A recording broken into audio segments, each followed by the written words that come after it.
आपने कभी सोचा है कि दुनिया की सबसे पहली लिखावट कैसी दिखती होगी? इमेजिन करो कोई एशियन स्लेट जिसके ऊपर कुछ सिंबल्स या फिर इमेजेस होंगे, लेकिन वो कोई लिखावट नहीं थी, वो थी एक कहानी, एक झलक उन लोगों की जिंदगी की जो आज से हजारों साल पहले इस धरती पे मौजूद थे। तुम्हें क्या लगता है क्या लिखा होगा उसमें? मे बी शायद अपनी डेली लाइफ के बारे में, या फिर कोई लव स्टोरी, या फिर किसी वॉर का जिक्र, या फिर क्या पता कोई सीक्रेट मैसेज हो जो आने वाली जनरेशन ही उसे डिकोड कर सके। या फिर ये भी हो सकता है कि वो कोई खजाने का नक्शा हो, या फिर किसी भयंकर तूफान की चेतावनी। लेकिन जो भी था उस सिंबल में, लेकिन ऐसा कुछ जरूर था जो आज भी अनसॉल्व मिस्ट्री बना हुआ है। चलो आज हम इस सीक्रेट पे से पर्दा उठाते हैं। हम जानने की कोशिश करेंगे कि इन एंशिएंट लिखावटों में क्या लिखा हुआ है, क्या मैसेज छोड़ कर गए थे हमारे पूर्वज, या फिर कौन लोग थे वो जिन्होंने सबसे पहले लिखना सीखा, और हमें कहाँ मिली ये लिखावटें, ये रूट्स, ये प्राचीन स्थल हमें ले चलते हैं उन सिविलाइजेशंस के पास जिन्होंने पहली बार सोचा कि अपने थॉट्स, अपने आइडियाज और अपने एक्सपीरियंसेस को वर्ड्स में कैद करने के बारे में। लेकिन जो भी हो, उन्होंने हमें प्राइसलेस गिफ्ट दिया है। चलो टाइम मशीन में बैठते हैं और चलते हैं उन पुराने दौर में। हम जाएंगे उन सबसे पहले सिविलाइजेशन के बीच जिन्होंने हमें लिखना सिखाया। हम जहाँ जाएंगे जहाँ पर मिट्टी पे लोग कुछ सिंबल्स उकरते थे। हम समझने की कोशिश करेंगे उन वर्ड्स को, उन वर्ड्स के पीछे छुपा मीनिंग क्या था, और हम जानेंगे कि वो कौन सी स्टोरीज थी जो उन्होंने फ्यूचर के लिए छोड़ी थी। ये सफर ना सिर्फ मजेदार है, ये हमें जोड़ता है हमारे रूट से, हमारी आइडेंटिटी से, कि हम कौन है और कहाँ से आए हैं। So guys, welcome to our channel facts with Ritu. यहाँ हम एक्सप्लोर करेंगे ऐसे इंटरेस्टिंग टॉपिक और कहानियों को जो आपको हैरान कर देंगी। और अगर आप भी क्यूरियस हो और नई चीजें सीखना चाहते हो तो हमारे चैनल से जुड़े रहें। चलिए शुरू करते हैं। बहुत समय पहले एक जगह थी मेसोपोटामिया, और वही बसा था ये शहर। अब ध्यान देने वाली बात ये है कि सुमेर इतना पुराना था कि मिस्र के पिरामिड्स बने भी नहीं थे, तब भी यहाँ के लोग घूमते हुए मिलते थे। यहाँ के लोग माइंड ब्लोइंगली इंटेलिजेंट थे, और इन्होंने सबसे पहले व्हील का इन्वेंशन किया था।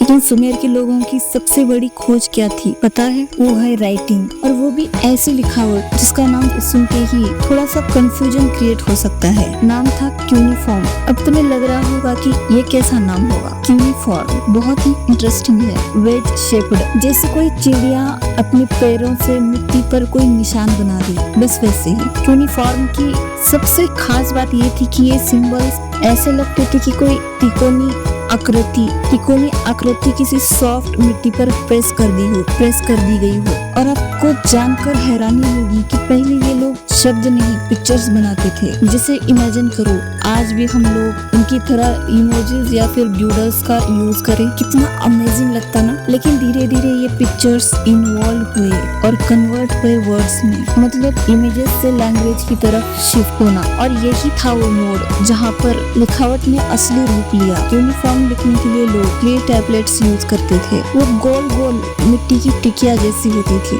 और वही उनकी किताबें होती थी। एक नुकीली स्टाइलिस लेकर गीली मिट्टी पर सिंबल्स बनाते थे और फिर उसे धूप में सुखा देते थे। लेकिन आप इमेजिन नहीं कर पाओगे कि वो मिट्टी इतनी सॉलिड होती थी कि आज भी हजारों साल बाद वो टैबलेट्स हमें अभी भी मिल रही है। इन मिट्टी की टैबलेट्स पर जो लिखा है उससे हमें सुमेर के लोगों की लाइफस्टाइल के बारे में ढेर सारी इंफॉर्मेशन मिली है। एग्जाम्पल के लिए क्या खाते थे, क्या बेचते थे, या फिर किसने किसे कितना सामान बेचा।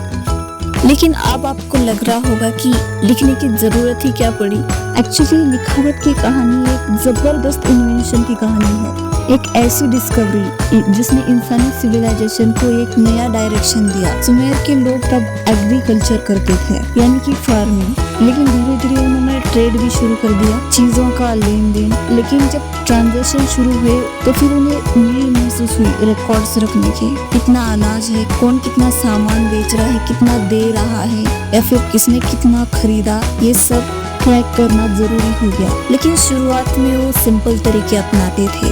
पहले वो उन चीजों की तस्वीरें बनाते थे, जैसे अगर किसी के पास किसी ने 5 बकरियां बेच दी तो उन बकरियों की पिक्चर्स बना दी। फिर धीरे धीरे वो पिक्चर्स ही उनकी लैंग्वेज बन गई और फिर उसी से वो आपस में कम्युनिकेट करने लगे। लेकिन फिर उन्हें समझ आया कि इमेजेस बहुत वेग होती है और फिर उन्होंने शुरू किया सिंबल्स बनाना जो छोटे हो, सिंपल हो और मीनिंग को क्लियरली कन्वे करे। और फिर इसी तरह धीरे धीरे जन्म हुआ दुनिया की सबसे पहली लिखावट का। और अगर आपको ये वीडियो अच्छा लगा हो तो लाइक जरूर करना और ऐसी ही इंटरेस्टिंग वीडियोस के लिए चैनल को सब्सक्राइब कर लो। और हाँ, अपने थॉट्स नीचे कमेंट में जरूर बताना, क्योंकि अगला पार्ट इससे भी ज्यादा इंटरेस्टिंग होने वाला है।